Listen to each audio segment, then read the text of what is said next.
Having ridden over 950 roller coasters around the world, VelociCoaster was one of my most anticipated rides on my recent trip to Florida. Could this multi-launch Intamin possibly live up to the hype that I'd heard? Experienced friends had rated it extremely highly, and some even considered it their #1 coaster, but could it rate that highly for me? How would it compare to other multi-launchers such as Taron, Maverick, Helix and Abyssus, and could it possibly be better than Iron Gwazi? Let's find out. I'm Rollercoaster David, and this is my review of VelociCoaster at Universal Studios Islands of Adventure.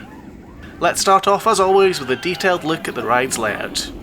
VelociCoaster starts with a launch to 50 miles an hour in just 2 seconds. This leads straight into an Immelman inversion before pulling up into a second inversion, this time a dive loop. You then fly past the station into an overbanked right turn, which quickly transitions into an airtime hill.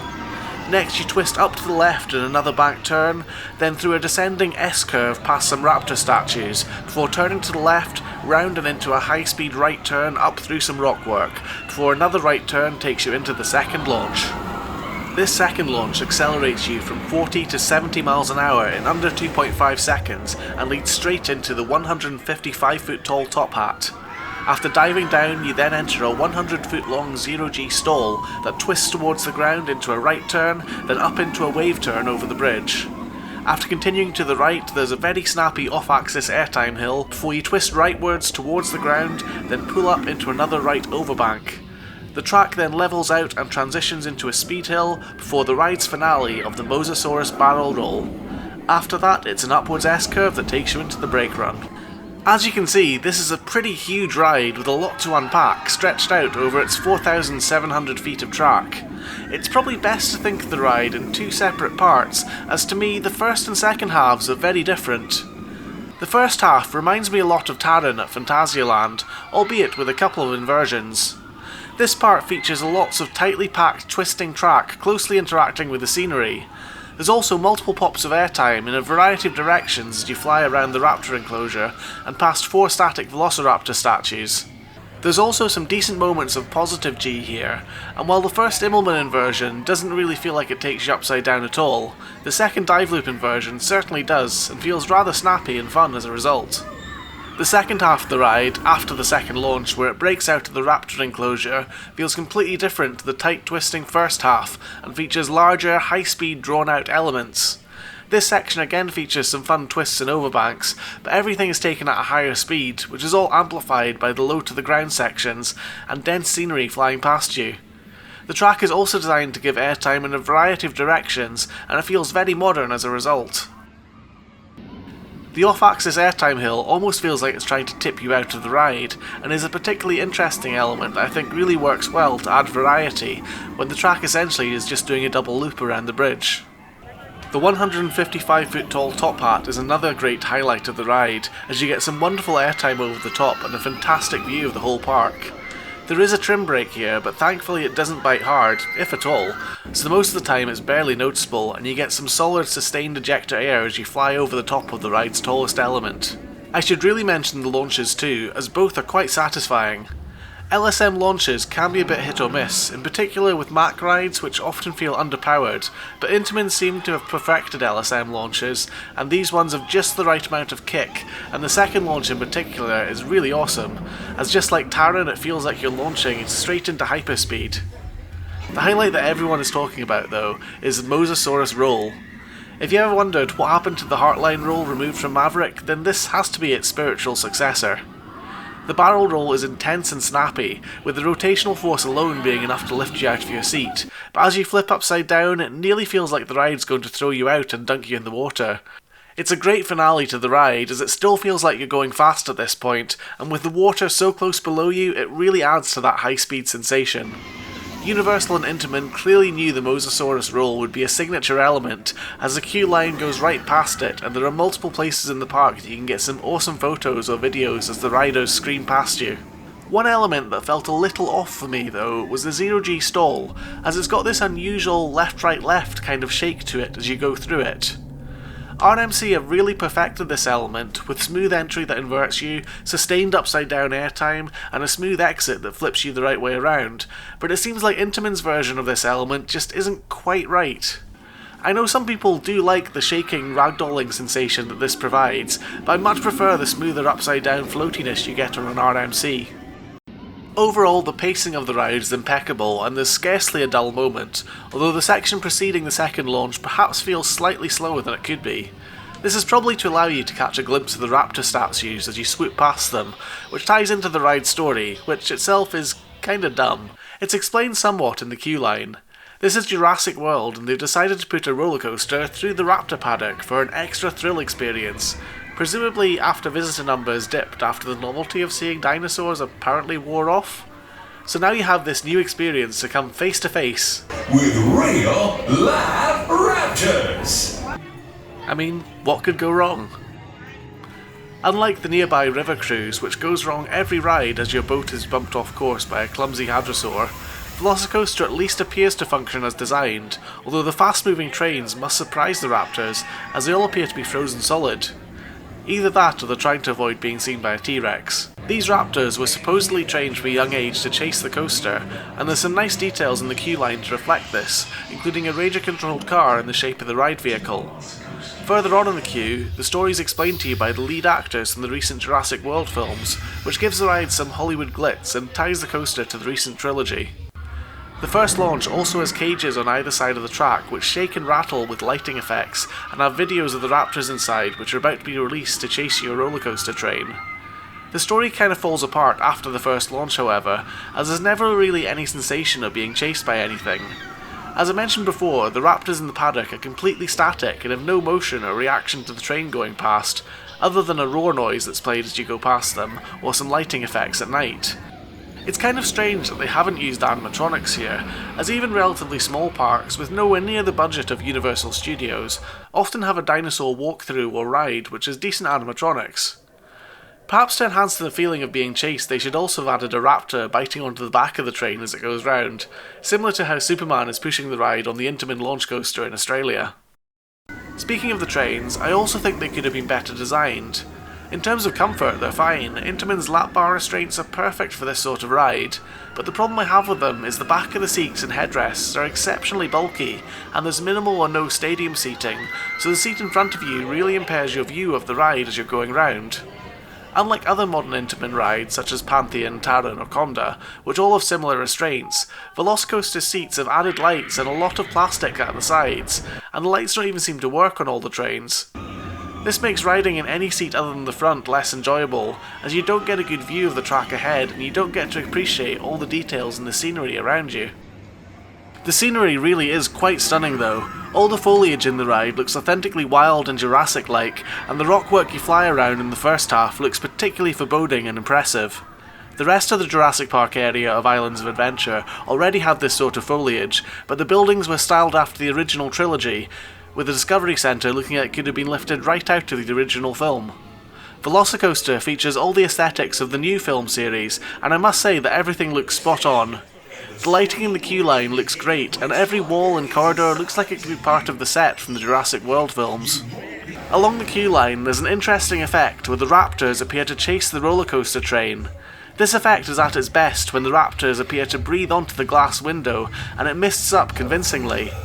The transparent OLED technology used to create this effect, though, can only show these raptors in 2 dimensions, and they sort of appear unnaturally bright, so the effect doesn't quite work for me.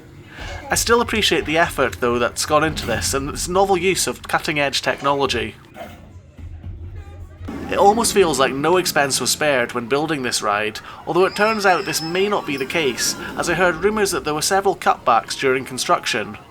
The static raptor models in the ride were originally meant to be animatronic, and there may have also been a plan at one point for there to be an Indominus Rex attack on the final brake run.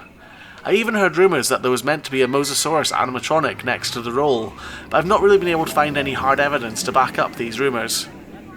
There are 2 animatronics in the queue line which did survive any cuts though, and these are rather impressive. The 2 muzzled raptors you encounter prior to boarding look great and have a good range of movements. The sound effects are authentic and the way they make the whole crate shake is quite convincing. They even breathe on you as you go past, and whilst I didn't notice at the time, I'm told that they created a particular smell for the raptors, so have a good sniff when you're in the room to see if you notice it. By day the coaster looks great, but at night it looks just as impressive, and night rides on VelociCoaster are something really special. In the dark, everything seems so much faster, and the lighting effects used on the launches and the lights used to enhance the raptor statues in the enclosure make the ride that extra bit thrilling. Having said that, shining lights on static models of raptors in the dark was already done quite well by Lightwater Valley here in the UK, at least until the Raptor Attack coaster sadly closed and was moved to Cotaland in Texas, albeit without the raptors, which I now presume must now be loose somewhere in Yorkshire. My favourite place to ride VelociCoaster was in the front row. The extra queue time was always minimal, usually just a couple of trains wait, which really wasn't that long when you see how fast dispatches are, and the experience of the ride in the front was so much better. As I mentioned before, the bulky seats and minimal stadium seating do restrict the view whilst riding anywhere but the front, and whilst a few elements are probably more intense or forceful in the back, the unrestricted view, sensation of speed and ejector moments made the front a clear preference for me.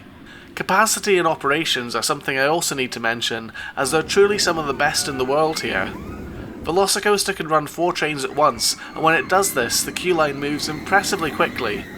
The ride actually has 5 trains, with the extra one used as a maintenance backup, which is a great investment by Universal to maximise the ride's uptime. Staff all seem motivated and well organised as well, so there were seldom any delays in the dispatches. There were quite a lot of staff involved in the batching and loading process of the trains, but they were always able to accommodate seating preferences if asked nicely. Some of the staff also seemed to be coaster enthusiasts as well, and they seemed to know their stuff, appreciating those who'd travelled significant distances to ride this top-tier coaster and to see how it compared to its most obvious new rival, Iron Gwazi. For me, deciding which of these coasters is best was an interesting decision. After one ride on Iron Gwazi, I was hooked and instantly loved it. However, after one ride on VelociCoaster, it seemed like a good ride, and I really enjoyed it, but it didn't have the same instant wow factor that the RMC did. The thing is, the more I rode it, the more VelociCoaster grew on me, and the better it got. It took multiple rides over multiple days to feel like I could really appreciate this coaster, but every one of those rides made me like it that little bit more, and appreciate it for the fantastic experience it is. VelociCoaster is a really substantial ride with so much going on that you can't really rate it or review it after just a couple of goes. It's a ride that rewards you for sticking with it, and the more you do, the more aspects you notice, and you'll find the coaster gradually pushing its way up your rankings list. That's how it felt for me at least anyway. If I had to pick, I'd probably still say that I preferred Gwazi as a roller coaster, but VelociCoaster is more than just a roller coaster, and is more of a complete experience, and who knows, if I get enough rides on it, maybe it'll eventually overtake Iron Gwazi. A more direct comparator for VelociCoaster is of course Taron at Phantasialand. Both have 2 launches, similar top speeds and a similar length, both are heavily themed, and both are of course manufactured by Intamin. Picking between these two is a really tough call, but at the moment I'm leaning towards VelociCoaster as my favourite. Taron is a fantastic ride, and its second launch at night is something truly breathtaking, but whilst nearly every bit of track on Taron is great, there aren't the special highlight moments that VelociCoaster has, namely the top hat and that Mosasaurus roll. VelociCoaster pretty much does everything Taron does, just as good as Taron, but it has those couple of extra flourishes that in my opinion give it the win. I'd give Taron's second launch a slight edge over VelociCoaster though, and I still think that Taron has the most impressive theming of just about any coaster in the world. In addition, the beer that you can get near VelociCoaster is a rather nice Jurassic Park themed IPA, but it costs $12.25 for a glass, and for the equivalent of $10, you can get a nice German beer that's double its size at Taron. These things are important, you know. The other Intamin multi-launch that people will likely compare VelociCoaster to is Maverick at Cedar Point. Maverick has some Wild West theming and some nice rock work, but is not really comparable to VelociCoaster's intricate details. As for the ride experience, I do love Maverick, and the beyond vertical drop, airtime hills and twisted horseshoe roll are great elements that make for a fantastic ride. It's a good comparison, but I still feel that overall VelociCoaster is the better ride. It feels just a bit more modern and has a more varied layout, and as I said, the theming and setting are miles ahead of what Cedar Point have managed. Another good comparison for VelociCoaster is the Mack coaster Helix at Liseberg. Again, the ride has 2 launches, a similar length and speed, but it doesn't really have anything in the way of theming. It makes up for this by being built on the side of a hill though, which gives some stunning views of the city of Gothenburg. The main problem with Helix is its launches are really quite weak, so VelociCoaster is far better in that respect, but I really like the layout of Helix and it's a fantastic ride. The combination of big elements, airtime hills, inversions and great pacing make Helix one of the best coasters in the world, and if I had to pick between them, again it's a really close call, but I just give Helix the edge, although it's been a couple of years since I last rode it. The nearest ride from Vekoma that compares to VelociCoaster that I've ridden is probably Abyssus at Energylandia. It's a good ride with some fun airtime, decent launches and a long layout, but I just have to say that it's not quite in the same league as VelociCoaster. This is an easy win for Intamin and Universal's creation. As for how it compares to the closest large multi-launch coaster to where I live, Icon at Blackpool Pleasure Beach, again, VelociCoaster wins hands down and the two coasters aren't even close in terms of how good they are. Icon is decent, but falls way short of the thrills you get on VelociCoaster. It's almost unfair on Icon to even consider it for comparison in this video, but I thought I'd do it anyway as it's the nearest thing we have in the UK. As for how it compares to the newest Intamin multi-launch in America, Pantheon, well you'll just have to wait and see when I publish my video review of it in the not too distant future. Either that or spot my cameo in a recent Coaster Studios video. So there we have it. VelociCoaster is quite simply an amazing ride with outstanding theming, two varied halves, impressive launches, a bit of a wonky zero-G stall, excessively bulky seats, and a truly breathtaking Mosasaurus roll at the end. Is it the apex predator of roller coasters? Well, for me, not quite, but it's certainly towards the top of the food chain, and is at least the second best roller coaster in Florida. If you enjoyed this video, thanks for sticking around to the end, and stay tuned for more videos from me in the future. I've been Rollercoaster David, thanks so much for watching, and I'll see you again in another video very soon.